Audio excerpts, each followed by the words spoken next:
MrsSperry.com presents Macbeth, Act 5, Scene 8, Summary.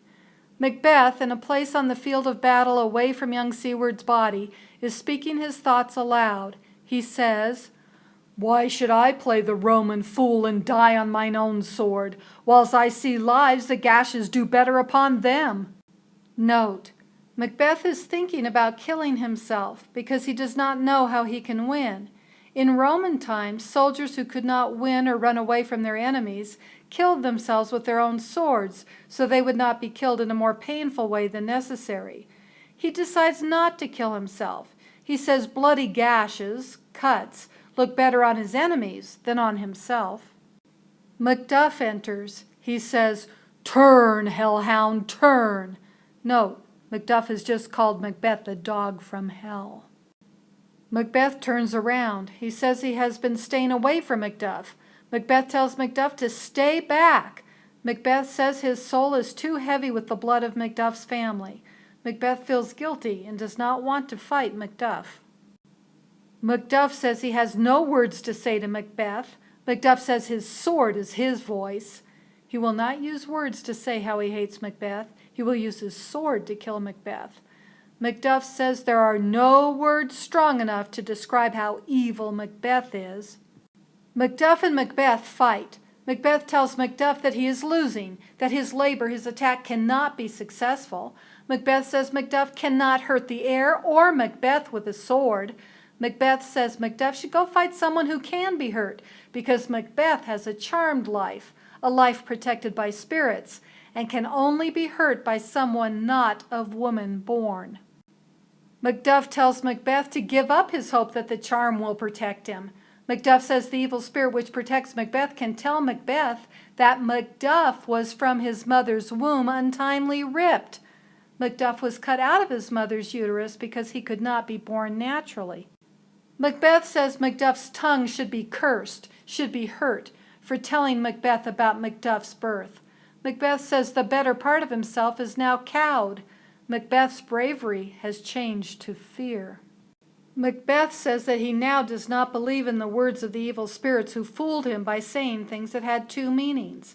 The words of the evil spirits sounded like promises, that Macbeth would be safe because trees could not walk out of Birnam Wood and men could not be born except from a woman.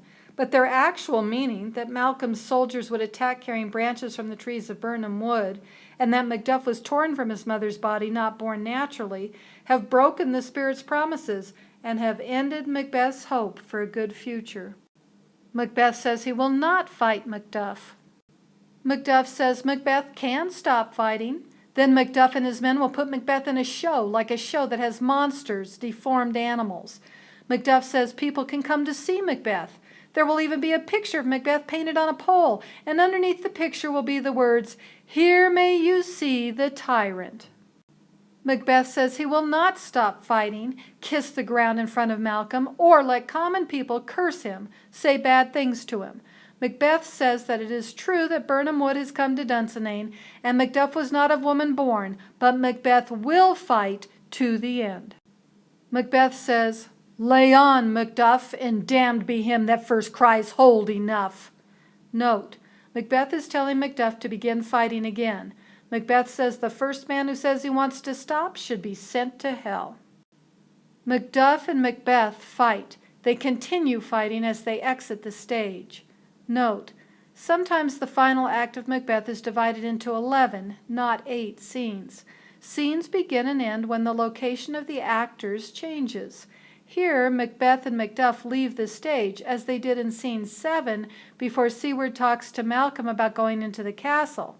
Sometimes the part of the play with Siward and Malcolm going to the castle becomes Scene 8, and every time actors leave the stage, a new scene begins. Some books have 11 scenes in Act 5, but many combine the scenes to make only 8 scenes, as in these video summaries. Trumpets play to let everyone know the battle is over. Old Siward, Malcolm, Ross, thanes, and soldiers discuss what has happened. Malcolm says he wishes that all of their friends could have lived through the fighting. Siward says that soldiers die in every battle. He says when he looks at all of the soldiers near them, he thinks that the day is a great one, because Malcolm can be king, and that the price in lives seems to be cheap. Siward thinks there have not been many men who had to give their lives to help Malcolm become the new king. Malcolm says that Macduff and young Siward are missing. They are not present. Ross tells Siward that his son has paid a soldier's debt, has paid with his life the price to make Malcolm the new king. Ross says young Siward only lived long enough to fight to prove he was a man. Ross says young Siward died like a man. Siward asks, "Then he is dead?" Ross says that yes, young Siward is dead and has been carried off the field. Ross says Siward should not make his sadness about his son's death as big as the value of his son, because if old Siward made his sadness that big, it would never end. Siward asks if his son's hurts, injuries, were in the front of his body. Ross says yes. Siward, knowing that his son died with honor, says that his son is now God's soldier. He says if he had as many sons as he had hair on his head, he would not wish for them a better death. Siward believes dying in battle is the most honorable way to die. Siward says the funeral bell has rung. His son is dead, and that fact must be accepted. Malcolm says young Siward should have more sorrow paid for him, and Malcolm will spend it. Malcolm will honor young Siward by feeling sad about his death. Old Siward says his son is not worth more. His son died well and paid what he owed. His son acted as he should have. Siward said God is with his son. Then Siward says that better news is here. Macduff enters, carrying Macbeth's head. He says, "Hail, King!" to Malcolm. Macduff says Malcolm is now king. He says Malcolm can look at the head of the man who had taken his father's throne. Macduff says they are free from Macbeth's leadership. He says he sees Malcolm as with his country's pearl, the army which had protected him. Macduff says the men are thinking what Macduff is saying, and he wants them to speak aloud with him, "Hail, King of Scotland." Everyone says, "Hail, King of Scotland!" Malcolm says he will soon reward the noblemen who have helped him. He says the Thanes will now be Scotland's first earls, higher ranking than Thanes. Malcolm says they must call back all of their friends who left the country because of Macbeth the butcher, killer, and his fiend-like queen, evil queen. Malcolm says people think the queen killed herself. Then he says he must do everything else that God wants done at the right time and place. Malcolm thanks everyone and invites them to Scone to see him crowned the new king of Scotland.